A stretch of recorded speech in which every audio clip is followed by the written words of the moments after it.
Hello बच्चों, let's read the question. The question is a uniform conducting wire of length 12A and resistance R is bound up as a current carrying coil in the shape of in equilateral triangle of side A, in second it is a square of side A, and third a regular hexagon of side A. The coil is connected to a voltage source V0. Find the magnetic moment of the coils in each case. तो हमें हर case में magnetic moment found out करना है. तो हमने क्या किया, basically हमारे पास एक कंडक्टिंग वायर था, उसका हमने एक बार तो क्या बनाया है, ट्रायंगल बनाया है. ठीक है, फिर हमने उसका स्क्वायर बनाया है, और इन थर्ड पार्ट हमने उसका क्या बनाया है, एक रेगुलर हेक्सागन बनाया है.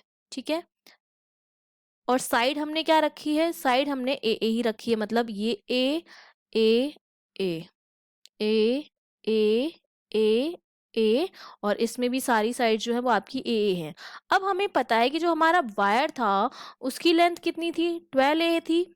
वायर की जो लेंथ थी वो 12A थी. तो यहाँ पर कितना, एक ट्रायंगल को बनाने में 3A यूज हुआ. तो नंबर ऑफ टर्न्स हमारे पास जो आएंगे वो कितने हो जाएंगे, नंबर ऑफ टर्न्स हो जाएंगे आपके पास 12A अपॉन 3A. तो ये किसके बराबर आएंगे, 4. सिमिलरली यहाँ नंबर ऑफ टर्न्स कितने आएंगे, 12A. टोटल लेंथ वायर कितनी थी, और एक रेक्टेंगल में केवल 4A ही यूज हुआ है, तो टोटल कितने रेक्टेंगल बन जाएंगे, 3 बन जाएंगे. नंबर ऑफ टर्न्स 3 आ जाएंगे.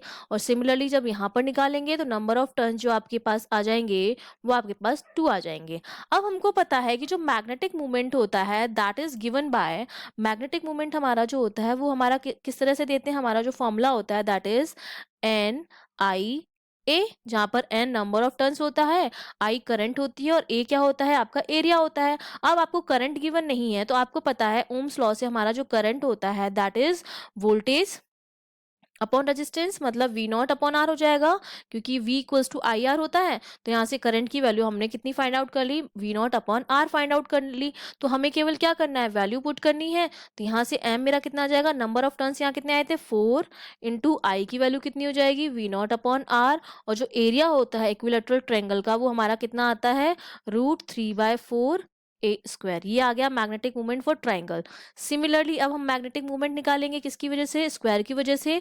तो number of turns into current that is V not upon R into area कितना हो जाएगा, ए स्क्वायर. ठीक है, इसका एरिया स्क्वायर का ए स्क्वायर.